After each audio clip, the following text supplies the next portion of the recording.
क्या आपने कभी सुना है देश में या फिर दुनिया में कहीं पर भी एक साथ 38 लोगों को फांसी दी गई?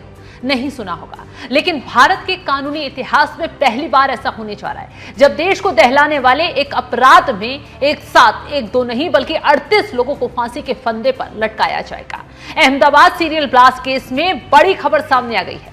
गुजरात हाईकोर्ट ने 18 साल पुराने इस जघन्य आतंकी हमले में अपना ऐतिहासिक फैसला सुनाते हुए देश के दुश्मनों की रीढ़ की हड्डी तोड़ने का काम कर दिया है। हाईकोर्ट ने निचली अदालत के उस फैसले पर अंतिम मोहर लगा दी है जिसने भारतीय न्याय प्रणाली के इतिहास में पहली बार एक साथ 38 आरोपियों को फांसी के फंदे पर और 11 को उम्र कैद की सजा सुनाई थी। इस फैसले के आते ही उन 57 परिवारों के 18 साल पुराने जख्मों पर अब मरहम लगा है, जिन्होंने 26 जुलाई 2008 की उस खौफनाक शाम को अपने परिवारों को हमेशा हमेशा के लिए खो दिया था। जरा सोचिए उस मां के दिल पर क्या गुजरी होगी जिसका जवान बेटा बाजार से कभी लौटकर ही घर नहीं लौटा, या उस मासूम बच्चे के दर्द की कल्पना कीजिए जिसने एक धमाके में अपने पिता का साया हमेशा हमेशा के लिए अपने ऊपर से खो दिया। पिछले 18 सालों से ये पीड़ित परिवार हर दिन हर पल इस आस में जी रहे थे कि कब उनके अपनों की आत्मा को शांति मिलेगी, कब इंसाफ मिलेगा। आज जब अदालत का हंटर चला और दोषियों को फांसी की सजा बरकरार रखी गई तो पीड़ितों के घरों में आंसू तो बहे ही बहे, लेकिन वो आंसू दुख के नहीं बल्कि मुकम्मल इंसाफ के सुकून के थे।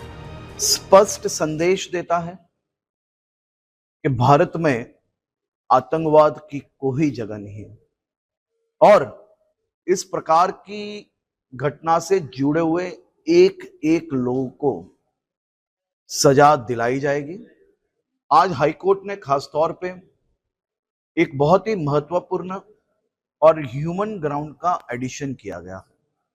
जिन स्वजनों ने अपने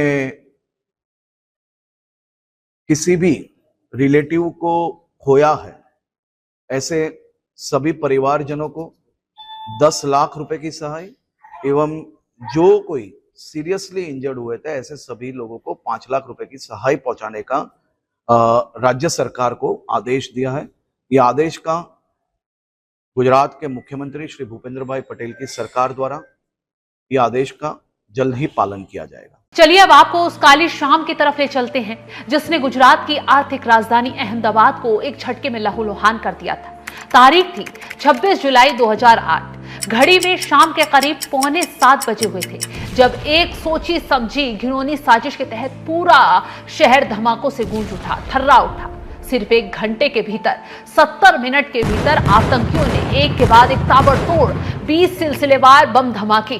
गुनाहगारों की क्रूरता का अंदाजा इसी बात से लगाया जा सकता है कि उन्होंने सिर्फ भीड़भाड़ वाले बाजारों या पब्लिक ट्रांसपोर्ट को ही निशाना नहीं बनाया बल्कि शहर के सिविल अस्पताल को भी बम से दहला दिया। उस अस्पताल को जहां पहले से धमाकों में घायल हुए तड़पते लोगों का इलाज चल रहा था, उन्हें वहां पर भर्ती कराया गया था।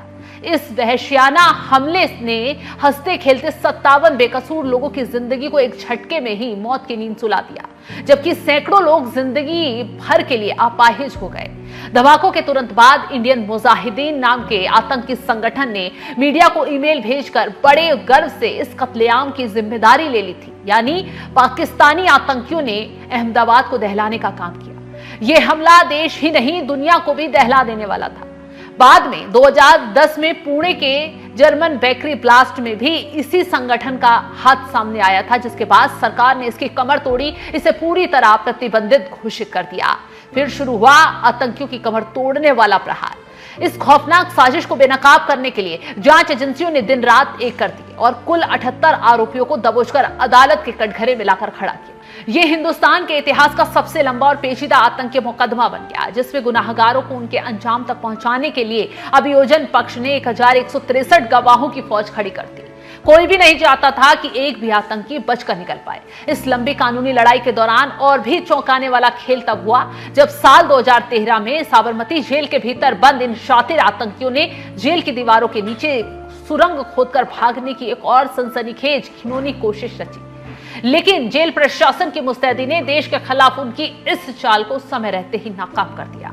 आखिर लंबी सुनवाई के बाद विशेष अदालत ने 28 आरोपियों को सबूतों की कमी के कारण बरी किया, लेकिन बाकी बचे दरिंदों पर कानून का ऐसा चाबुक चलाया जिसने इतिहास ही रच दिया।